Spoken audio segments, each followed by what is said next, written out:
तो बच्चों आज हम आपको लो रिएक्टिविटी ऑफ एरिल हैलाइड्स या फिर विनाइल हैलाइड्स यानी जो भी अल्टरनेटिवली डबल बॉन्ड कैरी करता है उसकी रिएक्टिविटी लो क्यों होती है, क्योंकि अभी इसकी केमिकल प्रॉपर्टी शुरू होने वाली है एराइल हैलाइड की। तो वहां आपको पता चलेगा कि इसकी रिएक्शंस जो होती हैं सब्स्टिट्यूशन रिएक्शंस बहुत डिफिकल्ट होती है, रेयर होती है। तो उसका रीजन क्या है?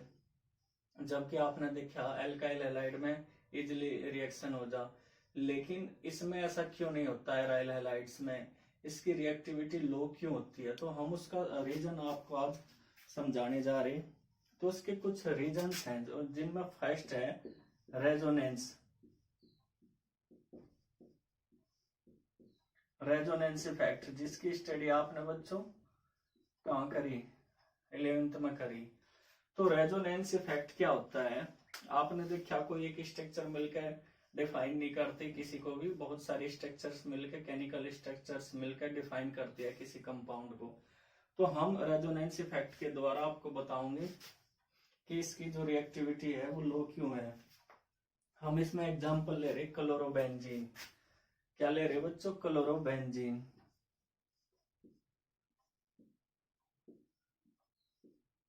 क्लोरोबेंजीन आप ये देखो, जो क्लोरीन होता है उसमें टोटल कितने लोन पेयर होते हैं? 3 लोन पेयर होते हैं। ठीक है, कितने लोन पेयर होते हैं? 3। तो ये क्या होगा? इलेक्ट्रॉन डोनेटिंग ग्रुप होगा। जब ये इलेक्ट्रॉन डोनेट करेगा तो इस कार्बन पर कैसे इलेक्ट्रॉन की डेंसिटी इंक्रीज होगी? जब यहाँ इंक्रीज होगी तो ये इलेक्ट्रॉन कहां शिफ्ट होंगे? इधर। तो इस तरीके से बनेगा।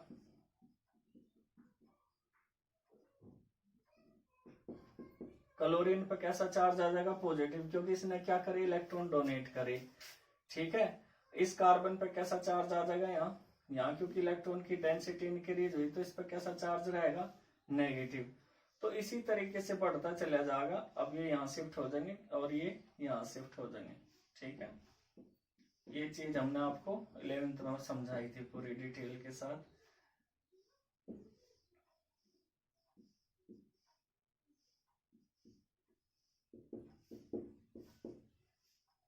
अब ये यहाँ पे शिफ्ट होंगे तो ये कहाँ शिफ्ट हो जाएगा? इधर शिफ्ट हो जाएगा। तो इसमें आपने देखा कि इलेक्ट्रॉन क्या है? इलेक्ट्रॉन क्या है? डीलोकलाइज्ड होता है, यानी अपनी पोजीशन क्या है? चेंज करते रहते हैं। इसी वजह से आप देख रहे होंगे ये जो कार्बन एटम है ये वाला और क्लोरीन चाहे ब्रोमीन आयोडीन कुछ भी हो, उसके बीच क्या होगा? एक डबल बॉन्ड फॉर्म हो जाएगा। कैसा बॉन्ड होगा? Double bond. यही रीजन है। देखो वहां तो सिंगल बॉन्ड था, यहाँ पे कैसा बॉन्ड हो गया? डबल बॉन्ड हो गया, जो कि स्ट्रॉन्ग हो जाएगा। सिंगल बॉन्ड के मुकाबले कैसा हो जाएगा? स्ट्रॉन्ग बॉन्ड हो जाएगा। तो इसी वजह से इसकी जो रिएक्टिविटी है वो क्या हो जाएगी? डिक्रीज हो जाएगी। अभी और भी हम आपको रीजन समझाओगे, पहले देख लें सभी बच्चे।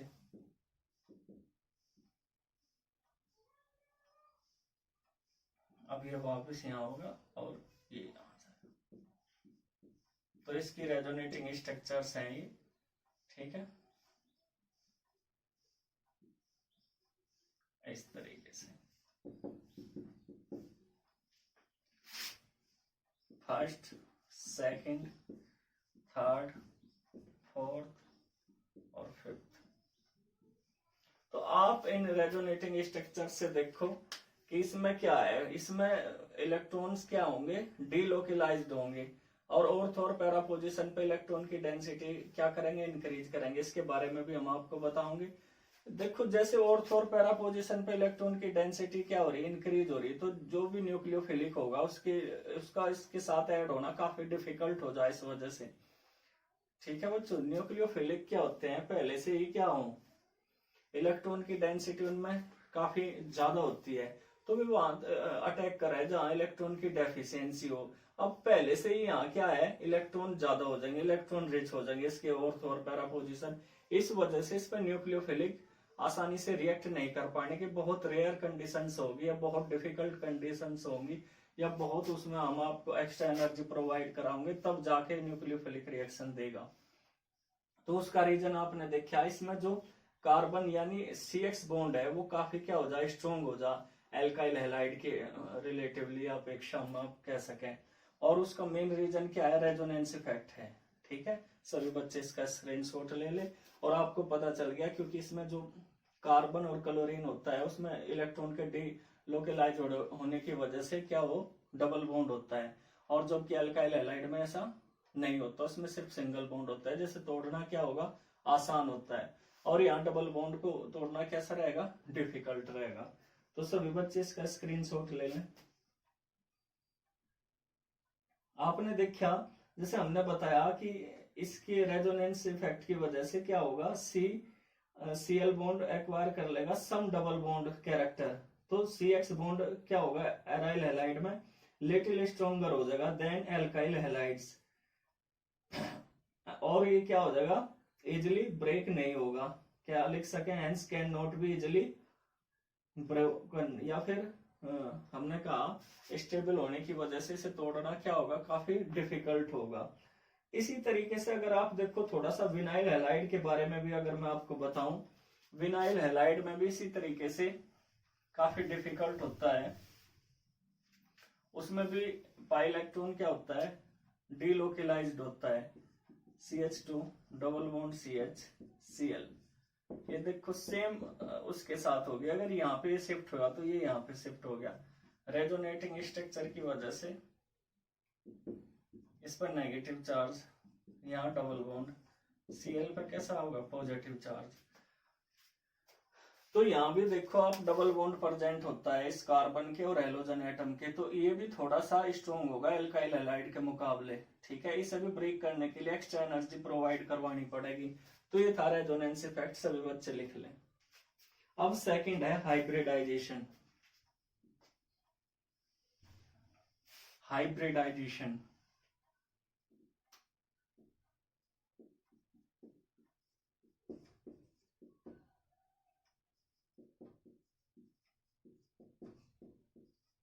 हाइब्रिडाइजेशन आपने पढ़े sp sp2 sp3 इस टाइप के, तो हाइब्रिडाइजेशन आपने कहां पढ़े, hybridisation on carbon atom,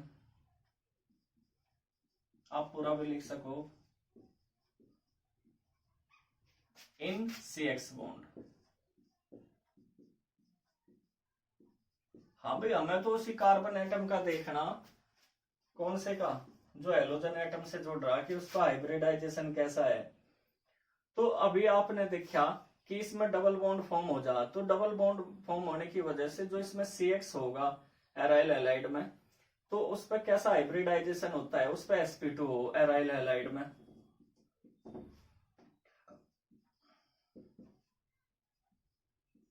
sp2 hybridisation होगा। जबकि हमने आपको बताया था जो एल्काइल हैलाइड होता है, एल्काइल हैलाइड होता है, ठीक है,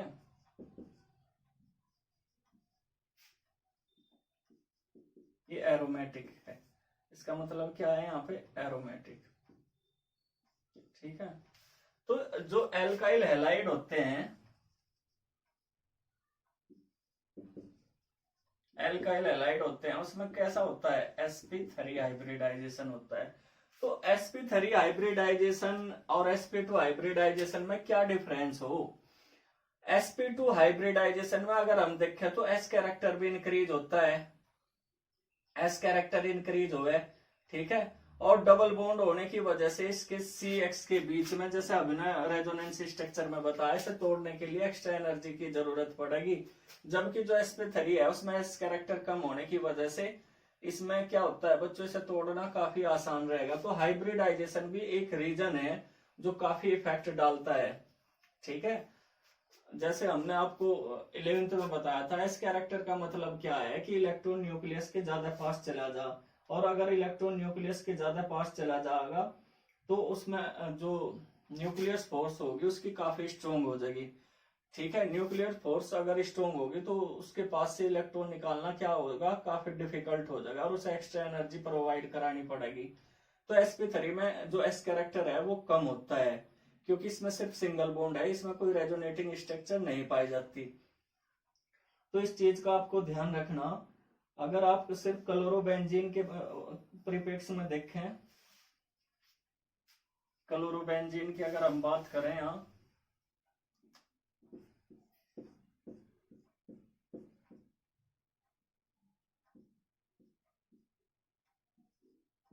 169 pm होती है इसकी लेंथ, ठीक है। अगर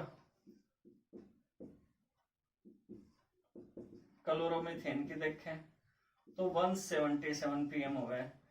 तो आप देखो बॉन्ड लेंथ किसकी ज्यादा है, इसकी है, तो इसकी लेंथ ज्यादा है, तो इसे ब्रेक करने के लिए इसकी लेंथ ज्यादा होने की वजह से जो बॉन्ड है उसे तोड़ना क्या रहेगा, आसान रहेगा। लेकिन इसमें जो आप देखो पिकोमीटर 169 पिकोमीटर इसकी लेंथ है इस कार्बन की और इस Cl के बीच। तो अब शॉर्टर होगी इनकी लेंथ, शॉर्टर होने की वजह से एक्स्ट्रा एनर्जी प्रोवाइड करवानी पड़ेगी। तो जो हम कह रहे हैं कि लो रिएक्टिविटी का रीजन जो सेकंड क्या होगा, हाइब्रिडाइजेशन, ठीक है। हाइब्रिडाइजेशन जैसे हमने अभी बताया था, इसमें sp2 हाइब्रिड होता है कार्बन, जबकि इसमें क्या हो, sp3 हो। तो sp2 हाइब्रिड होने की वजह से इसकी बॉन्ड लेंथ क्या हो जाएगी, शॉर्ट हो जाएगी। इस वजह से इसे एक्स्ट्रा एनर्जी प्रोवाइड करानी पड़ेगी और इसकी जो केमिकल रिएक्शन होगी वो काफी डिफिकल्ट होगी। अब थर्ड पॉइंट है बच्चों पोलैरिटी।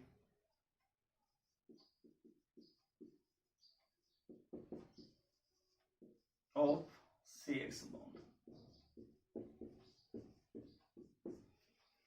इनकी पोलैरिटी के बारे में हमने बताया था आपको कि जो मोर इलेक्ट्रोनेगेटिव एटम है X यानी हेलोजन एटम, वो शेयरिंग के इलेक्ट्रॉन अपनी ओर शिफ्ट कर ले, इस वजह से इस पर कैसा चार्ज आ जा, पार्सली नेगेटिव चार्ज आ जा, इस पर पार्सली पॉजिटिव चार्ज आ जा।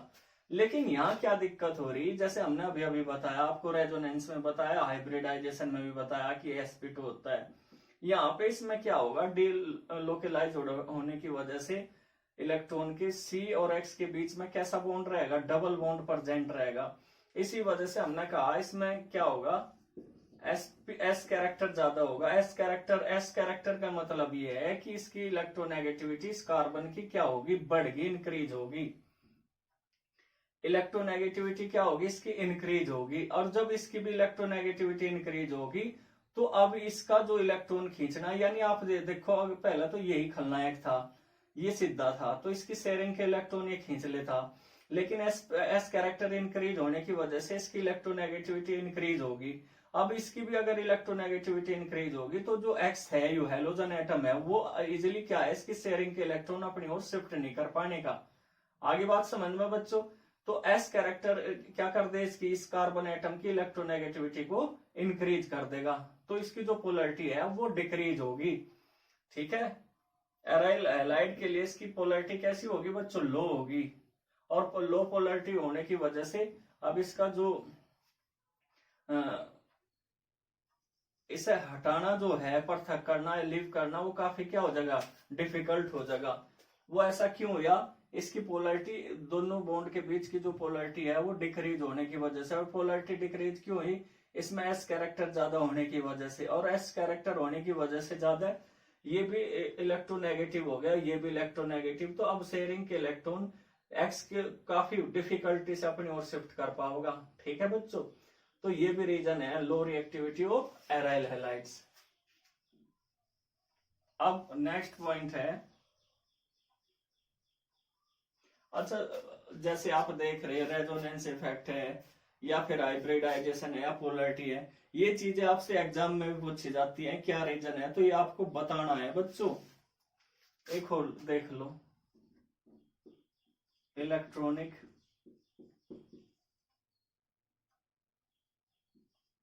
रिपल्सन,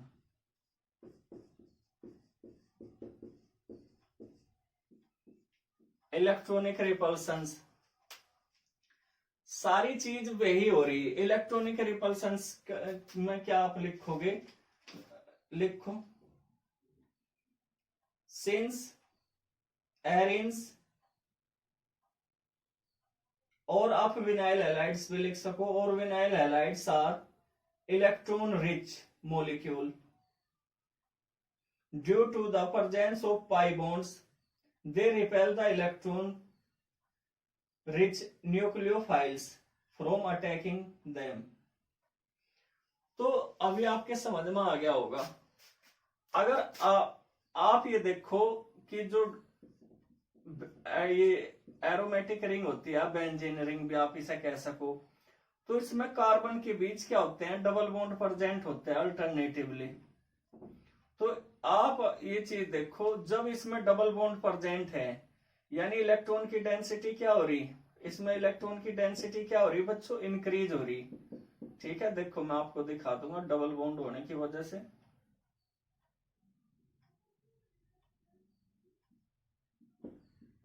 इस तरीके से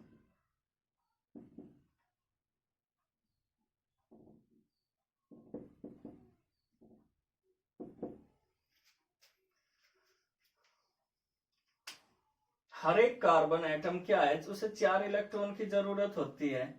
ठीक है, कितने इलेक्ट्रॉन की जरूरत होती है, 4। तो ये देखो, ये सिंगल बॉन्ड, ये डबल बॉन्ड, ये फिर सिंगल बॉन्ड, ये डबल बॉन्ड, ये सिंगल बॉन्ड और ये डबल बॉन्ड। तो इनमें क्या है, अल्टरनेटिवली इलेक्ट्रॉन की डेंसिटी क्या हो रही, इंक्रीज हो रही। यानी इलेक्ट्रॉन डेंस होंगे, चाहे विनाइल हैलाइड ले लो या फिर एरोमेटिक कंपाउंड ले लो, अल्टरनेटिवली डबल बॉन्ड प्रेजेंट होता है यानी पाई इलेक्ट्रॉन होगा। अब जो न्यूक्लियोफिलिक होगा, जो न्यूक्लियोफिलिक है इस पर अटैक करता है, हमने कहा न्यूक्लियोफिलिक क्या हो, इलेक्ट्रॉन डेंस होते हैं, इलेक्ट्रॉन की डेंसिटी काफी ज्यादा हो, तो इन पे भी इलेक्ट्रॉन काफी ज्यादा है और इस पे भी इलेक्ट्रॉन काफी ज्यादा है। तो सेम चार्ज होने की वजह से क्या करेंगे, रिपेल करेंगे। क्या करेंगे बच्चों, रिपेल करेंगे यानी एक दूसरे से दूर भगाओगे। अपोजिट चार्ज हो तो वो एक दूसरे के पास आवे, लेकिन अगर सेम चार्ज है, ये भी इलेक्ट्रॉन रिच है, ये भी इलेक्ट्रॉन रिच है, तो ये क्या करेंगे, एक दूसरे का रिपल्सन करेंगे। आगे बात समझ में, लो रिएक्टिविटी के क्या क्या रीजन है, रेजोनेंस, हाइब्रिडाइजेशन, पोलरिटी और इलेक्ट्रॉनिक रिपल्सन। तो ये आपको रीजन बताने होंगे कि जो एराइल हैलाइड्स है उसकी लो पोलरिटी क्यों होती है। सभी बच्चे नोट कर लें। तो बच्चों अब इसकी chemical reactions of aryl halides शुरू हो रही। जैसे अभी अभी हमने आपको बताया कि इसकी रिएक्टिविटी क्या हो जाए, एराइल हैलाइड्स की कमजोर हो जाए, इसी वजह से न्यूक्लियोफिलिक रिएक्शन नहीं दे पाता। तो हम इसमें एक न्यूक्लियोफिलिक रिएक्शन ले रहे हैं, पहली replacement bye hydroxyl group OH। ठीक है, तो हम इसकी एक ऐसी रिएक्शन लेकर आपको बताऊंगे, समझाऊंगे कि इसकी लो रिएक्टिविटी कैसे है और ये किन सिचुएशन या परिस्थिति में इसके साथ रिएक्ट करेगा। और फिर अगर हम इसमें इलेक्ट्रॉन विड्रॉइंग ग्रुप जैसे NO2 है, CN है, अगर वो अटैच कर दें एरोमेटिक रिंग में तो क्या इफेक्ट पड़ेगा, ठीक है, इसकी रिएक्टिविटी पे। तो ये सारी चीज हम आपको इसमें बताने जा रहे हैं, पहले लिख लो थोड़ा सा। Due to low reactivity nucleophilic substitution reactions in aryl halides occur under drastic condition, यानी बहुत डिफिकल्ट कंडीशंस में ये रिएक्शन पॉसिबल हो पाऊंगी, नहीं तो होने की नहीं। यानी इतनी इजीली आप ये रिएक्शन नहीं कर सकते। हमने आपको इसके सारे रीजन आपको बता दिए क्यों ऐसा होगा। देखो, एक डाउ प्रोसेस है, काफी इंपोर्टेंट है, आप नेक्स्ट यूनिट में भी पढ़ोगे। डाउ प्रोसेस के नाम से जानी जाए रिएक्शन, डाउ प्रोसेस। ठीक है, काफी इंपोर्टेंट है। इसमें क्या है, क्लोरोबेंजीन की रिएक्शन कराई जा एक्वस सोडियम हाइड्रोक्साइड के साथ। कैसा लिया जा, एक्वस, और ये होता है 6 to 8% एक्वस सॉल्यूशन। इसमें जो मैं सारी आपको कंडीशन बता रहा, देखो इसमें टेम्परेचर जो रखा जाएगा वो 623 केल्विन, और इसमें प्रेशर भी लिया जा 300 ATM। तो देखो कितनी डिफिकल्ट है, आसानी से नहीं हो रही। Chlorobenzene react with aqueous sodium hydroxide, जो कि उसका सॉल्यूशन है 6 to 8%, और इसमें जो टेम्परेचर है देखो 623 केल्विन यानी 623 केल्विन है, और इसमें प्रेशर भी डाल लिया जाता है 300 ATM। हमने क्यों आपको बताया, देखो इसमें रेजोनेंस स्ट्रक्चर में हमने आपको बताया कि इसमें इनकी इलेक्ट्रॉन डेंसिटी काफी इंक्रीज हो रही है, और तो और पैरा पोजिशन की। मेटा पोजिशन तो पार्टिसिपेट रेजोनेंस में करता ही नहीं, तो वो तो जो का क्यों रहेगा। लेकिन आने वाला ग्रुप का अटैच होता है सिर्फ ऑर्थो या पैरा पोजिशन पे। ठीक है, तो ऑर्थो और पैरा पोजिशन पे ही क्या है, इस पे इलेक्ट्रॉन की डेंसिटी पहले से ही काफी इंक्रीज है, तो उसे जोड़ने के लिए उसे काफी स्ट्रॉन्ग बनाना पड़ेगा। वो कंडीशंस काफी हमें क्या बनानी पड़ेगी, स्ट्रॉन्ग बनानी पड़ेगी, जब ये रिप्लेस हो पाओगा यहाँ से हाइड्रोजन। ठीक है, तो अगर हम क्लोरीन, तो हम क्या करेंगे, इसमें रिप्लेसमेंट करने जा रहे हैं हम कहीं का, क्लोरीन का, कहीं के द्वारा, OH के द्वारा। तो इसमें जो क्लोरीन का रिप्लेसमेंट होगा वो काफी डिफिकल्ट क्यों है, क्योंकि ये इसकी बॉन्ड लेंथ भी काफी छोटी होगी, शॉर्टर होगी, रेजोनेंस इफेक्ट, रिपल्सन, सारे जो अभी हमने आपको पॉइंट्स बताए वो सारे यहाँ कैरी करेंगे। सोडियम फिनोक्साइड बनेगा पहला, तो सोडियम फिनोक्साइड, इसका नाम क्या है बच्चों, सोडियम फिनोक्साइड, याद रखिए काफी काम आने वाला फिनोल वाली यूनिट में। फिर हम इसमें डाइल्यूट, डाइल्यूट आप ऊपर भी लिख सको, डाइल्यूट का मतलब होता है लाइट सॉल्यूशन, HCl, इसमें डाल देंगे तो NaCl बाहर निकल जाएगा इसमें से। ये सोडियम फिनोक्साइड वगैरह के बारे में डिटेल से नेक्स्ट यूनिट में हम आपको पूरा इसका रेजोनेंस स्ट्रक्चर समझाऊंगे। तो यहाँ पे क्या बन जाएगा बच्चों, फिनोल बन जाएगा। तो इस तरीके से क्लोरोबेंजीन से काफी डिफिकल्ट कंडीशंस में फिनोल बनता है, और इस प्रोसेस को डाउ प्रोसेस कहा था, आप नोट कर लियो Dow process. When chlorobenzene react with sodium hydroxide in presence of 623 Kelvin and 300 atm to form sodium phenoxide, and after that sodium phenoxide react with dilute HCl to form phenol। सभी बच्चे screenshot ले ले, most important reactions में से एक है। तो हमने जैसे अभी आपको बताया कि काफी डिफिकल्ट होता है इसमें क्लोरीन का रिप्लेसमेंट, उसके लिए इसकी रेजोनेटिंग स्ट्रक्चर जैसे हमने बताया हाइब्रिडाइजेशन sp2 होता है, इलेक्ट्रॉनिक रिपल्सन वगैरह सारी चीजें हमने आपको बताई। अब हम आपको एक चीज इसमें बताने जा रहे कि अगर जो क्लोरोबेंजीन है,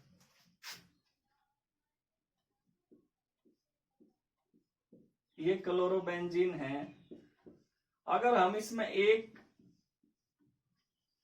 इसकी नाइट्रेशन करके, जैसे नाइट्रेशन हमने बताया भी था आपको क्लोरोबेंजीन का, नाइट्रेशन करके हमने इसमें एक ऐसा ग्रुप अटैच कर दिया पैरा पोजीशन पे, जो क्या करेगा इसमें से इलेक्ट्रॉन विड्रॉ कर लेगा। क्या करेगा, इलेक्ट्रॉन विड्रॉ करेगा। तो इसकी कुछ ना कुछ इलेक्ट्रॉन डेंसिटी क्या होगी, डिक्रीज हो जाएगी एरोमेटिक रिंग की, और थोड़ा पैरा पोजीशन से ही कर सके। जैसे हमने यहाँ पे रसगुल्ले की ट्रे रखी, ये रसगुल्ले भरे धरे, ये फुल है बिल्कुल, और यहाँ जो बैठे ये लेके बैठे हैं भाई, और भी इसमें रसगुल्ले धरे जाएंगे, बिल्कुल नहीं धरे जाने के, क्योंकि इसमें पहले से ही फुल है। तो क्या करना पड़ेगा, इसमें से निकालने पड़ेंगे। तो ये क्या करेगा, ये वाला जो आदमी है इसमें से अब निकाल रहा, इसके साथ ही अटैच कर दिया तो ये खावागा, ठीक है। जब खावागा तो यहाँ क्या बनेगी, जगह बनेगी, और ये जगह बनेगी तो तभी तो दूसरे आके यहाँ जोड़ सके, ठीक है। फिर हमने एक और यहाँ बैठा दिया खाने वाला, तो अब और खाली होने लग रही, तो और जगह बनेगी। फिर हमने एक और बैठा दिया, यहाँ पे बैठा दिया, तो वो भी खा रहा, ठीक है। तो ये क्या है, विड्रॉ कर रही है, ये क्या है, विड्रॉ कर रही है। तो जैसे जैसे इसमें विड्रॉ करेंगे ऐसे ऐसे डेफिशिएंसी होगी, क्या होगी, डेफिशिएंसी, इलेक्ट्रॉन की डेफिशिएंसी होगी, और फिर न्यूक्लियोफिलिक जो है वो आसानी से आके जुड़ सके, क्योंकि यानी फिर हम इसमें क्या है, और रसगुल्ले आके और मोटे वाले रसगुल्ले भी रख सके, क्योंकि इसमें से अब ये क्या कर रहे, विड्रॉ कर रहे। तो विड्रॉ होंगे तभी आके इसमें क्या है, दूसरा ग्रुप यानी चीज बढ़ाई तभी जा सके जब इसमें से खाली होगी। तो यही हम कहना चाह रहे, NO2 क्या है, इसमें विड्रॉ करने वाला ग्रुप है। जब तक ये विड्रॉ नहीं करने का, जब तक इसमें से विड्रॉ नहीं हुए, तो न्यूक्लियोफिलिक आके इसमें से कैसे अटैच हो जाएगा, ठीक है। तो न्यूक्लियोफिलिक जो क्लोरीन है वो इलेक्ट्रॉन की डेंसिटी काफी ज्यादा होती है, ये कहाँ जाएगी, यहाँ पे ऑर्थो पे, ऑर्थो से सीधी पैरा पे जाएगी। तो इसमें अगर डिस्टेंस ज्यादा है तो टाइम लगेगा उसे जाने में, इतना क्या है, क्लोरीन रिमूव हो लेगा, ठीक है। तो इसे मैक्सिमम दूरी पे हमने पहला अटैच करा। और आप इसमें देखो, फिर इसमें जो सॉल्यूशन लिया गया, एक्वस सॉल्यूशन लिया गया, वो 15% है, यानी जो एक्वस सॉल्यूशन है वो 15% है, ठीक है। यानी उसमें एक्वस सॉल्यूशन कम लेना पड़ा था, हमें कंसंट्रेटेड सॉल्यूशन ज्यादा लेना पड़ा, लेकिन यहाँ पे देखो 15% हो गया। और यहाँ पे हम टेम्परेचर भी देखो 443 केल्विन, टेम्परेचर इंक्रीज हुआ, डिक्रीज हुआ। तो इसका फायदा मिल रहा है, नहीं मिल रहा, अब हमारा खर्चा इसमें कम होगा, ठीक है, और प्रेशर की भी जरूरत नहीं। तो अब क्या बन गया इसमें, अब इसमें आप ये देखो OH जुड़ गया, तो ये चीज हुई। इसका नाम क्या है, पैरा नाइट्रो क्लोरोबेंजीन। और इसका पैरा नाइट्रोफिनोल है। ठीक, तो हम आपको ये कहना चाह रहे हैं अगर इलेक्ट्रॉन विड्रॉइंग ग्रुप जैसे जैसे जुड़ेगा, इसमें से इलेक्ट्रॉन विड्रॉ करेगा, तो क्लोरीन का यहाँ से रिप्लेसमेंट क्या हो जाएगा, आसान हो जाएगा। अब सभी बच्चे लिख लें इसे, लिख लिया सभी बच्चों ने। अब नेक्स्ट इसी में देखो हम थोड़ा सा चेंज और करेंगे इसमें। अब की बार हम क्या कर रहे, अब की बार हम ऑर्थो पोजीशन पे भी एक विड्रॉइंग ग्रुप यानी एक खाने वाला और एक खींचने वाला और ग्रुप हमने इसमें अटैच कर दिया। तो अब देखो क्या कंडीशन बदली, अब पूरा का पूरा सोडियम हाइड्रोक्साइड सॉल्यूशन कैसा ले लिया, एक्वस ले लिया। अब कंसंट्रेटेड लेने की जरूरत बिल्कुल नहीं, टेम्परेचर घट के 368 केल्विन रह गया। ठीक है, तो कितना फर्क पड़ गया, रिएक्टिविटी इंक्रीज होगी या नहीं होगी। और जब रिएक्टिविटी इंक्रीज होगी तो अब जो ये प्रोडक्ट है इसका क्लोरोबेंजीन का, तो ये इजीली फॉर्म होगा, ये क्लोरीन आसानी से रिप्लेसमेंट हो जाएगी OH के द्वारा। ठीक है, तो इस तरीके से देखो इसका नाम क्या होगा, 2,4 डाइनाइट्रोक्लोरोबेंजीन। 2,4 क्योंकि first position, second, third, fourth, तो 2,4 डाइनाइट्रोक्लोरोबेंजीन। इसका क्या हो जाएगा 1 2 3 4, 2,4 डाइनाइट्रोफिनोल। लिख लें सभी बच्चे। अब नेक्स्ट क्या है, अब हम एक और ग्रुप जोड़ सके इसमें, नाइट्रो ग्रुप क्लोरीन। हमने अब यहां पर भी और यहां पर भी, ठीक है, तो 3-3 इसमें हमने पोजीशन पर जोड़ दिए।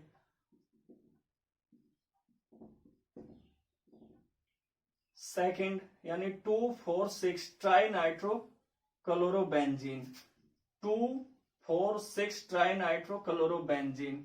अब यहां देखो हमें सोडियम हाइड्रोक्साइड की भी जरूरत नहीं पड़ने की, हम सीधा वाटर ले सके इसमें और 323 केल्विन। तो कितना आसान हो गया, जब इन्होंने इसमें से क्लोरीन को क्या कर दिया, इसके इलेक्ट्रॉन डेंसिटी क्या कर दी, डिक्रीज कर दी। तो अब इसे स्ट्रॉन्ग जो हाइड्रोक्सिल ग्रुप है वो आसानी से बड़ी इजीली क्या कर रहा है, रिप्लेस कर रहा है। इसने क्या बढ़ा दी, इलेक्ट्रॉन विड्रॉइंग ग्रुप ने इसकी रिएक्टिविटी बढ़ा दी। सभी बच्चों के समझ में आ रहा होगा। तो यहां देखें सभी बच्चे, तो जैसे जैसे हम इलेक्ट्रॉन विड्रॉइंग ग्रुप इस पर अटैच करते चले जाएंगे, वैसे तो रिप्लेसमेंट हमने बताया बहुत मुश्किल होता है, क्योंकि यहाँ इलेक्ट्रॉन की डेंसिटी काफी इंक्रीज हो गया, रेजोनेटिंग स्ट्रक्चर में बताया डबल बॉन्ड कैरेक्टर होता है। तो उन कंडीशंस को आसान बनाने के लिए हम क्या करें, और थोड़ा पैरा पोजीशन पे नाइट्रो ग्रुप या कुछ भी जोड़ देंगे, हम CN भी अटैच कर सके, या जो इलेक्ट्रॉन विड्रॉइंग ग्रुप होंगे वो अटैच कर देंगे। तो कंडीशन देखो कितनी आसान होती चली जाएगी। इसका नाम होगा 2,4,6 ट्राइनाइट्रोफिनोल। तो ये था बच्चों रिप्लेसमेंट बाय हाइड्रोक्सिल ग्रुप, काफी इंपॉर्टेंट है, सभी बच्चे लिख लें।